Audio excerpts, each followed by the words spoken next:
নির্বাচন কমিশন নিয়োগ দেওয়া যদি প্রধানমন্ত্রীর দায়িত্ব হয় তাহলে তো সেই দায়িত্ব শেখ হাসিনাও নিয়েছিল। এই দেশের সবকিছু যদি নির্বাচন কমিশনারও যদি ঠিক করে প্রধানমন্ত্রী, এই দেশের দুর্নীতি দমন কমিশন কারা সদস্য হবে সেটাও যদি ঠিক করে প্রধানমন্ত্রী, এদেশের মানবাধিকার কমিশনের প্রধান কে হবে সেটাও যদি ঠিক করে প্রধানমন্ত্রী, তাহলে তো শেখ হাসিনার শাসনই ভালো ছিল। আমরা যখন এনসিসির কথা বলি, ন্যাশনাল কনস্টিটিউয়েন্ট কাউন্সিলের কথা বলি, তখন আপনাদের খুবই কষ্ট লাগে, খুবই ব্যথা পান, বলেন প্রধানমন্ত্রীর ক্ষমতা কমিয়ে ফেলা হচ্ছে। প্রধানমন্ত্রী তো প্রশাসনিক ক্ষমতা, প্রধানমন্ত্রী তো প্রশাসনিক কাজ করবে, নির্বাচন দেওয়ার দায়িত্ব তো প্রধানমন্ত্রীর না।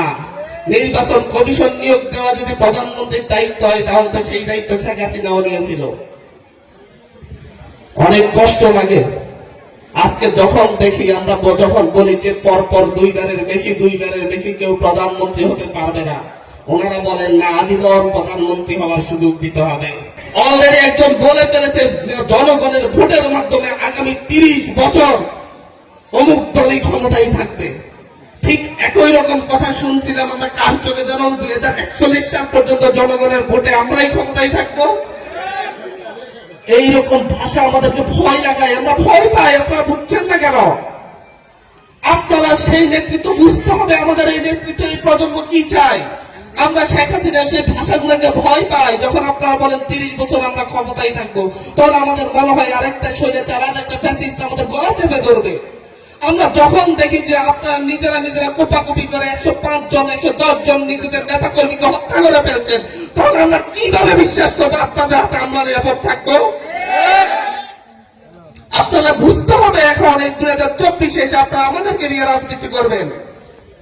আপনাদের ছাত্র সংগঠন নিজেরা মারামারি করে 45 জন নিহত হয়েছে 5 আগস্টের পর। আমরা কিভাবে চিন্তা করবো যে কলেজের শিক্ষার্থীরা আপনাদের হাতে নিরাপদ থাকবে?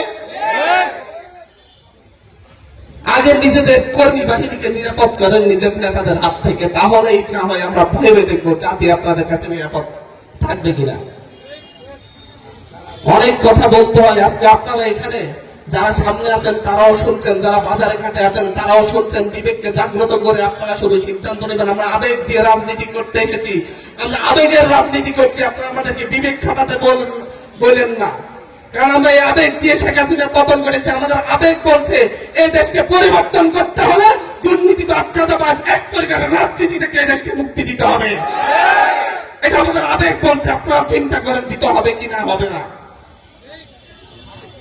রাজতন্ত্রের চাইতে পার্থক্য কি? গণতন্ত্রের নামে যদি রাজতন্ত্রই চলে, সেই রাষ্ট্র কখনো উন্নতি ঘটবে না। অনেক কথাই বলতে হয়। আজকে সিরাজগঞ্জে বেলকুচিতে এসেছি, হয়তো পরে আসলে আরো বলবো, কিন্তু আজকে বেলকুচি বাসীকে বলবো, আপনারা আপনাদের সন্তানদের হাতকে শক্তিশালী করুন। ভয় পাইয়েন না, ভয় পাইয়েন না, আমাদেরকে ছেড়ে যাইয়েন না। আমাদেরকে যদি ছেড়ে যান, আপনাদের পরবর্তী প্রজন্মের জন্য ভয় করুন, দেখবেন আবার আরেক ফ্যাসিস্ট আপনাদের গলা চেপে ধরবে।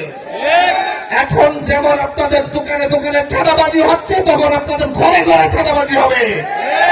ক্ষমতায় গেলে কতটা ভয়ঙ্কর হয়ে উঠবে শুধু একবার ভেবে দেখুন। শুধু এটাই বলবো আপনাদেরকে। আমরা কারো বিরুদ্ধে কথা বলতে আসছি না, আমরা বাস্তবতার কথা বলতে আসছি। আপনারা এই দেশকে 54 বছরে শাসন করেছেন, আওয়ামী লীগও করেছে, কিন্তু আমরা যারা পরবর্তী সময়ে জন্মগ্রহণ করেছে, আমাদের জন্য নিরাপদ বাংলাদেশ আপনারা দিতে পারেন নাই, সেটা স্বীকার করেন। আপনারা যদি রাজনৈতিক দলগুলো যারা ছিলেন এতদিন, তারা যদি সবাই একসাথ হয়ে যদি সুন্দর একটি বাংলাদেশ গড়তে পারতেন, আমার ভাই বোনেদেরকে আমার সামনে গুলি করে মারতে হতো না। সুন্দর নির্বাচন, একটার পর একটা নির্বাচন হতো, সুন্দরভাবে ক্ষমতার পালা বদল হতো, সেটা হয়ে যেত। কিন্তু এখন আপনারা সেই দিকে আগাচ্ছেন না। এখনো বলেন নির্বাচন কমিশন যেভাবে ছিল আগে সেভাবেই হবে, নতুন ভাবে হওয়া লাগবে না। এখনো বলেন যে অর্থ বিল, সব বিল আমরা নিজেরাই করবো, আর কিছু করা লাগবে না। আপনারা সবকিছু আগের মতোই রাখতে চাচ্ছেন। মৌলিক বিষয়গুলা কিন্তু ছোট বিষয় যেগুলা পরিবর্তন না করলেও চলে, সেগুলা পরিবর্তনে রাজি, কিন্তু বড় কোনো তারা সংস্কারে রাজি হচ্ছেন। আপনারা মিডিয়াতে দেখতে পাচ্ছেন। দর্শক আসসালামু আলাইকুম। ভিডিওটি যদি ভালো লাগে তবে কমেন্টস করুন এবং অন্যকে দেখার সুযোগ করে দিন। চ্যানেলটি সাবস্ক্রাইব করুন। ধন্যবাদ। আসসালামু আলাইকুম।